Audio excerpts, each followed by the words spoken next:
Good morning प्यारे बच्चों। जैसा कि आपको पता है कि कल की कक्षा में हम लोग कार्य तथा ऊर्जा चैप्टर को एक बार पुनः देख रहे थे। उसमें कल की कक्षा में कार्य के बारे में आपको पूरा डिटेल दे दिया गया है। कार्य क्या होता है, कार्य का व्यापक सूत्र क्या होता है, कार्य कब धनात्मक होता है, कार्य कब ऋणात्मक होता है, कार्य किन परिस्थितियों में भौतिक विज्ञान के दृष्टिकोण में होना पाया जाता है और किन परिस्थितियों में भौतिक विज्ञान के दृष्टिकोण से कार्य का होना शून्य कहा जाता है या कार्य नहीं हुआ, ऐसी बातें कही जाती हैं। आज की कक्षा में हम लोग ऊर्जा के बारे में चर्चा करेंगे। तो कार्य हो गया है, कार्य के सूत्र हो गए हैं, उस पर अंकित प्रश्नों को आप सरलतापूर्वक हल कर सकते हैं। यदि किसी को कोई दिक्कत होती है तो वो कमेंट कर सकता है या डायरेक्ट फ़ोन कर सकता है। तो अगला टॉपिक आपका हो रहा है कि ऊर्जा क्या चीज़ होती है, व्हाट इज एनर्जी, ऊर्जा क्या है।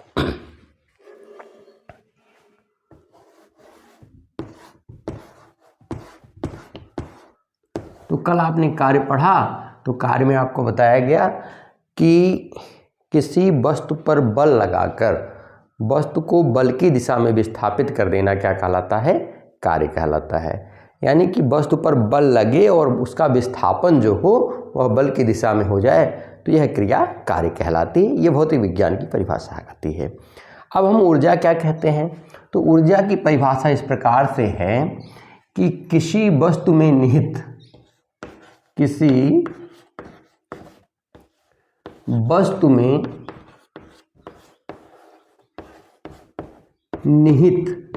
निहित माने समाहित, निहित कार्य करने की क्षमता को, कार्य करने की क्षमता को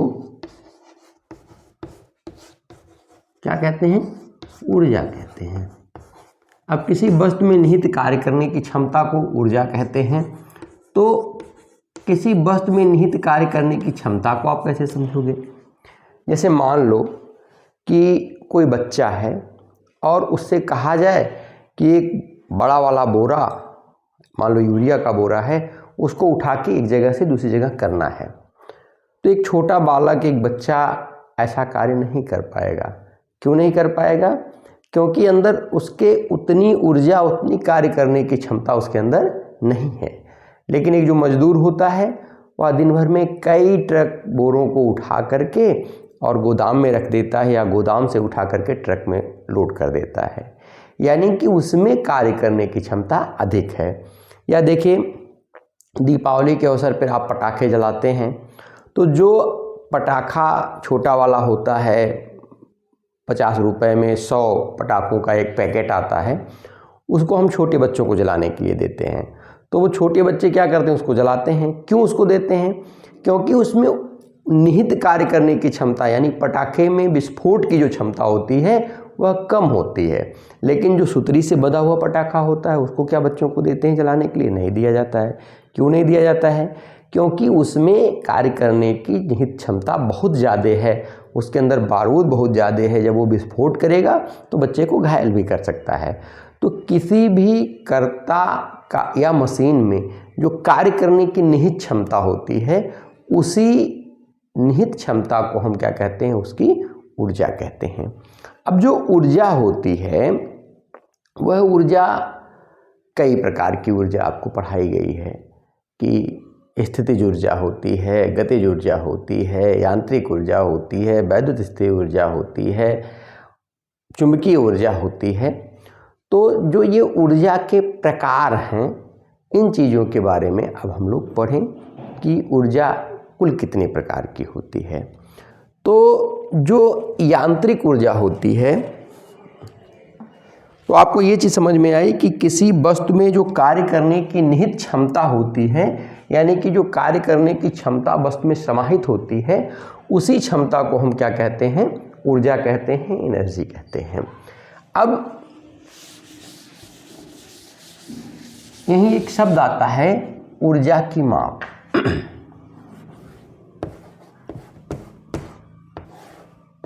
ऊर्जा की माप। तो जब हम ऊर्जा की माप करते हैं तो कैसे करते हैं? अभी हमने बताया कि किसी वस्तु में निहित कार्य करने की क्षमता को हम ऊर्जा कहते हैं। तो ऊर्जा को माप कैसे सकते हैं? तो हम मापने के लिए यही कार्य करेंगे कि उस वस्तु में कितनी क्षमता है, वो कितना कार्य कर देता है। तो जब वह कितना कार्य कर देता है, यानी ऊर्जा की माप कार्य से हो रही है, तो ऊर्जा के मापन के लिए हम इकाई वही यूज करेंगे जो कार्य के मापन के लिए हम इकाई उपयोग में लाते हैं। तो कार्य के मापन के लिए हम किस इकाई का उपयोग में लाते हैं? तो क्या कहेंगे कि ऊर्जा की माप उस कार्य से की जाती है, उस कार्य से की जाती है जो ऊर्जा की शून्य अवस्था में आने के पूर्व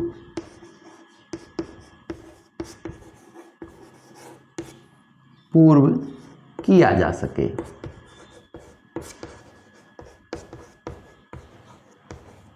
यानी कि कोई अगर गतिशील वस्तु है या कोई वस्तु ऊंचाई पर रखी हुई है, तो अपने वह शून्य ऊर्जा अवस्था में आने के पूर्व जो कार्य कर देगी, शून्य ऊर्जा अवस्था में आने के पूर्व जो कार्य कर देगी, वही कार्य क्या होगा कि ऊर्जा की माप होगी। अब जब ऊर्जा की माप हमने किए जाने कार्य से, तो ऊर्जा के मापन की इकाई क्या हो जाएगी? ऊर्जा के मापन की इकाई, यानी किस इकाई में ऊर्जा को मापेंगे? तो ऊर्जा के मापन की इकाई वही होती है जो कार्य के मापन की इकाई होती है, अर्थात ऊर्जा के मापन की इकाई क्या होती है? जूल होती है। यानी कि ऊर्जा के मापन के लिए हम जो इकाई उपयोग में लाते हैं वह क्या होती है? वह जूल होती है। और जो ऊर्जा के मापन की इकाई है वह कार्य के मापन की इकाई के सदृश है, एकदम बिल्कुल वही है। यानी कि ऊर्जा का मात्रक अगर पूछा जाए कि ऊर्जा का मात्रक क्या होता है, मापन की इकाई क्या होती है, तो ऊर्जा का मात्रक या ऊर्जा के मापन की इकाई क्या हो जाएगी? जूल हो जाएगी। जूल को ऊर्जा का मात्रक या ऊर्जा के मापन की इकाई कहते हैं। अब हम जो यांत्रिक ऊर्जा है, उस यांत्रिक ऊर्जा के दो स्वरूपों को हम सरलता से समझ लें। पहले समझें यांत्रिक ऊर्जा क्या होती है। पहला चीज कि यांत्रिक ऊर्जा क्या चीज होती है।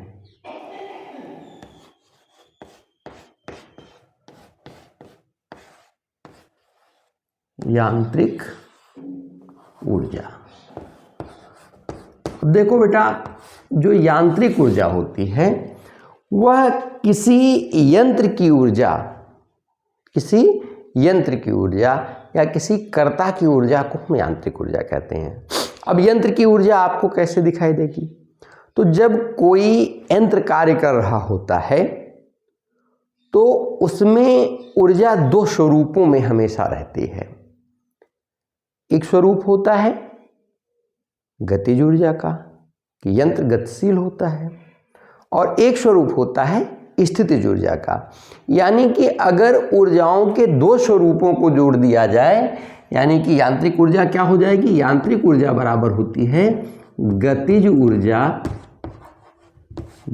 ऊर्जा और प्लस स्थितिज ऊर्जा।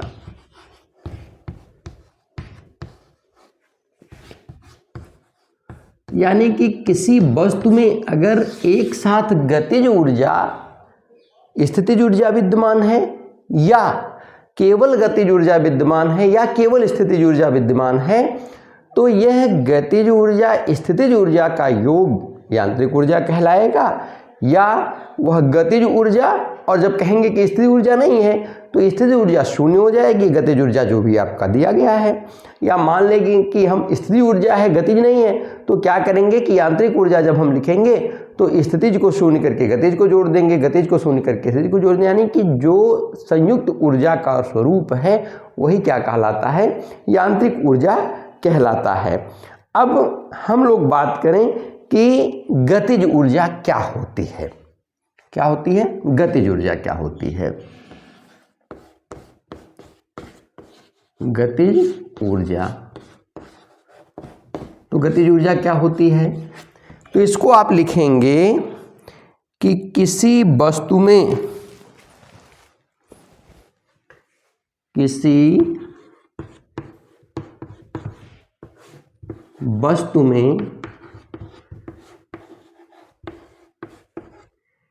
गति के कारण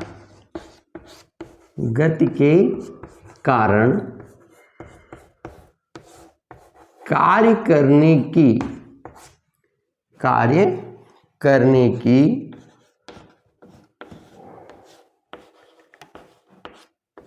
जो क्षमता निहित होती है,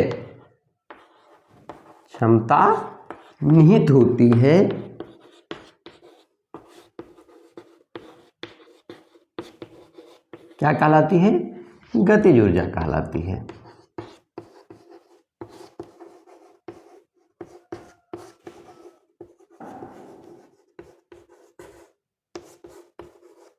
अब इसको जरा क्लियर करिए कि किसी वस्तु में गति के कारण जो कार्य करने की क्षमता उत्पन्न होती है। जैसे मान लो कि पत्थर का एक टुकड़ा है और उसको उठा करके आपने फेंक दिया, तो जब पत्थर के टुकड़े को उठाकर आप फेंकोगे तो क्या होगा कि आपके हाथ की जो पेशीय ऊर्जा है, यह पेशीय ऊर्जा पत्थर के टुकड़े में चली जाएगी और पत्थर के टुकड़े में जाकर के जो पेशीय ऊर्जा है वह गतिज ऊर्जा में परिवर्तित हो जाएगी। तो जब पेशीय ऊर्जा गतिज ऊर्जा में परिवर्तित हो जाएगी तो यह पत्थर का टुकड़ा अगर किसी कांच की खिड़की से टकरा जाए, किसी बल्ब से टकरा जाए, किसी वस्तु से टकरा जाए, तो वह स्थिर होते समय या जीरो एनर्जी स्टेट में आने के पूर्व क्या करेगा? उस कांच के टुकड़े को तोड़ देगा, शीशे को तोड़ देगा, या वो किसी वस्तु पर टकराया तो उस पर चोट करके उस पर एक दाग बना देगा, एक धब्बा बना देगा, या अगर कोई टीन की प्लेट है तो उसको टेढ़ा कर देगा। तो जो हमने पेशीय ऊर्जा भेजी थी वस्तु में, वह पेशीय ऊर्जा किसमें हो गई? गति इसमें आ गया और गति के कारण इसमें गतिज ऊर्जा आ गई। और जब गतिज ऊर्जा आ गई तो यह गतिज ऊर्जा उसकी गतिज अवस्था को जीरो तक आने में जो पिंड कार्य कर देगा वही उसकी गतिज ऊर्जा कहलाती है। तो क्या कहा गया? किसी वस्तु में गति के कारण जो कार्य करने की क्षमता निहित होती है उसे गतिज ऊर्जा कहते हैं। अब इसमें गतिज ऊर्जा कहाँ कहाँ मिल जाएगी? गोली में, बंदूक की गोली में, भाई बंदूक की गोली तेजी से चलती है, गतिज ऊर्जा होती है। फिर क्या होता है कि फेंके गए पत्थर में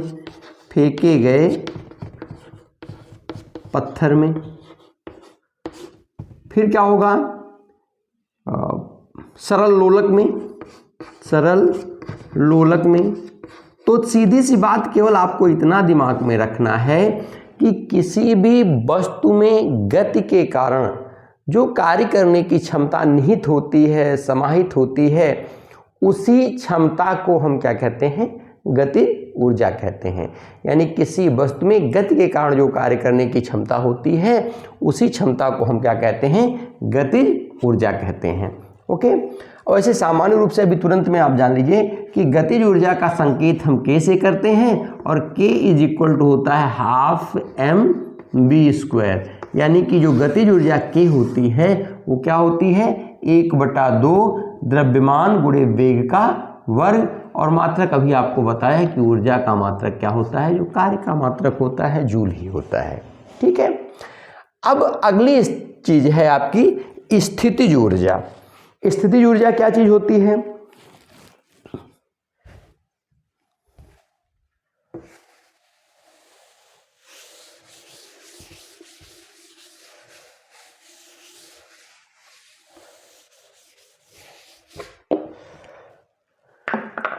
अगला चीज आपका होता है स्थितिज ऊर्जा।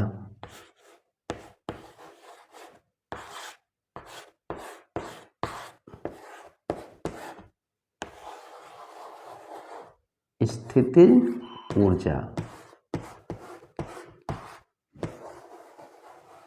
इसको कैसे लिखोगे आप कि किसी वस्तु में स्थिति अथवा विकृति के कारण जो कार्य करने की क्षमता आ जाती है उसे वस्तु की स्थितिज ऊर्जा कहते हैं। तो क्या कहेंगे कि किसी वस्तु में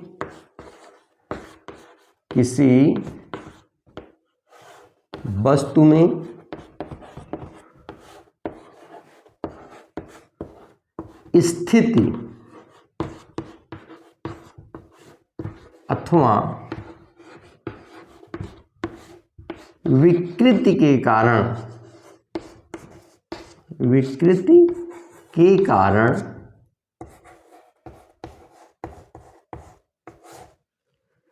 कार्य करने की जो क्षमता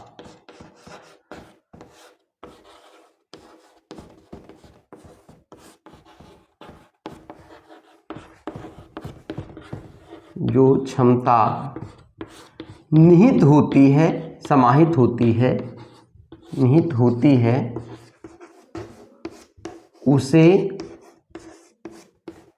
स्थितिज ऊर्जा कहते हैं। स्थितिज ऊर्जा कहते हैं। अब स्थिति अथवा विकृति के कारण कार्य करने की जो क्षमता होती है उसको हम स्थिति ऊर्जा कहते हैं।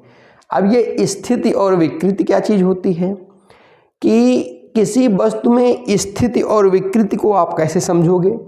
जैसे देखो, स्थिति माने होता है जैसे मान लो कोई पत्थर का टुकड़ा आपने उठाया और उठाने के बाद उसको क्या किया, ले जा करके छत पर रख दिया।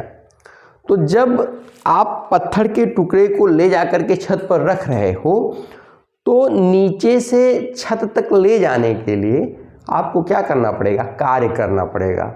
और जब कार्य करोगे तो यह कार्य क्या होगा कि उस पत्थर के टुकड़े में गुरुत्वीय स्थितिज ऊर्जा के रूप में संचित हो जाएगी।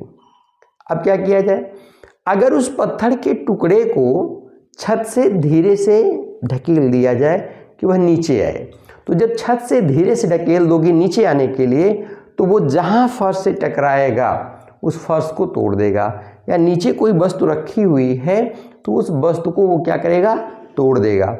कहाँ से उसमें ये कार्य करने की क्षमता आ गई, यह कार्य करने की क्षमता आई कि जो आप पेशीय ऊर्जा लगाए और पेशीय ऊर्जा लगाने के बाद पेशीय ऊर्जा के सहारे उस पिंड को नीचे से ले जा करके छत पर पहुंचाए, तो जो ऊर्जा आपने खर्च की, यही खर्च की हुई ऊर्जा क्या हो जाएगी, उसमें स्थितिज ऊर्जा के रूप में संचित हो जाएगी। अब आप कहोगे कि भाई विकृति के कारण कार्य करने की क्षमता कैसे आती है। तो क्या होता है कि जैसे आपने देखा होगा कि रबड़ की गुलेल होती है, रबड़ की गुलेल में हम कंचा फंसाते हैं और कंचा फंसाने के बाद गुलेल को खींचते हैं। तो जब हम खींचते हैं तो रबड़ अपनी वास्तविक अवस्था से विकृत हो जाता है, उसका आकार बदल जाता है, उसमें डिफॉर्मिंग हो जाती है। तो जब वह विकृत हो जाता है तो उसको विकृत ऐसे स्वतः से तो हुआ नहीं, उसको विकृत करने के लिए हम अपने दोनों हाथों से बल लगाते हैं। अब जब हम बल लगाते हैं दोनों हाथों से, तो ये जो बल हमने लगाया रबड़ को विकृत करने के लिए, तो जब हम इसको छोड़ेंगे तो क्या होगा कि उसमें रखी हुई गोली को ये गतिशील कर देगा, और गतिशील कर देगा तो क्या हो जाएगा, उसमें ऊर्जा आ जाएगी। लेकिन जब तक ये खींचा गया है तब तक इसमें जो ऊर्जा है वह स्थितिज ऊर्जा है, और जैसे ये छोड़ेंगे और वो गोली गतिशील हो जाएगी, यह स्थितिज ऊर्जा गतिज ऊर्जा में परिवर्तित हो जाएगी, और वह गेंद या वो कांच का टुकड़ा, वह कंचा जहाँ भी टकराएगा वहाँ पर वो वार कर देगा, चोट कर देगा, किसी को घायल कर देगा। तो आपके सामने दो चीज़ें आई, एक आई कि यांत्रिक ऊर्जा में स्थितिज ऊर्जा क्या होती है, एक आई यांत्रिक ऊर्जा में गतिज ऊर्जा क्या होती है। ये चीज़ें आपको स्पष्ट हो गई। अब ऊर्जा की अवधारणा आपकी स्पष्ट हो गई। अब अगला टॉपिक आपका है कि गतिज ऊर्जा की माप कैसे करते हैं या गतिज ऊर्जा के लिए गणितीय सूत्र कैसे व्युत्पन्न करते हैं। तो अगला टॉपिक आपका है गतिज ऊर्जा की माप।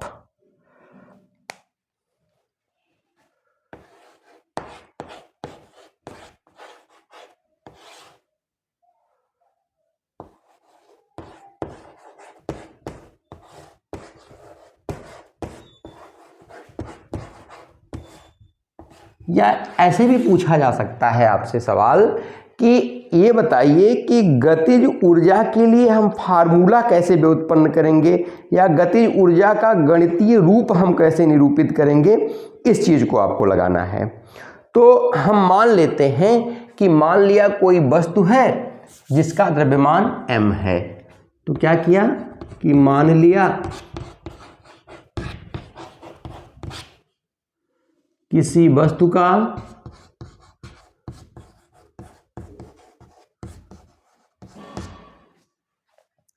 द्रव्यमान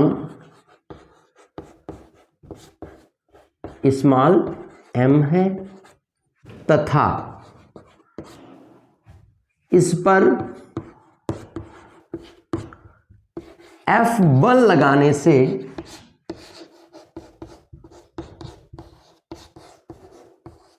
यह स्मॉल a त्वरण से त्वरित हो जाता है, त्वरित हो जाता है। तो क्या हो जाएगा कि F बराबर तो होगा F बराबर m a, या a बराबर क्या हो जाएगा F बाई m। इसको बना दीजिए समीकरण नंबर 1। अब क्या करेंगे कि मान लिया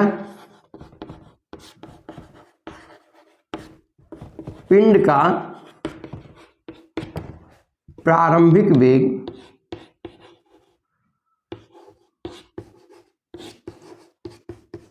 u तथा अंतिम वेग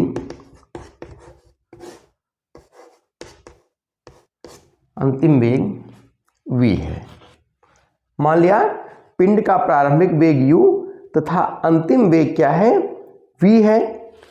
तो अच्छा v है तथा यह s दूरी विस्थापित हो जाती है। तो गति के तृतीय समीकरण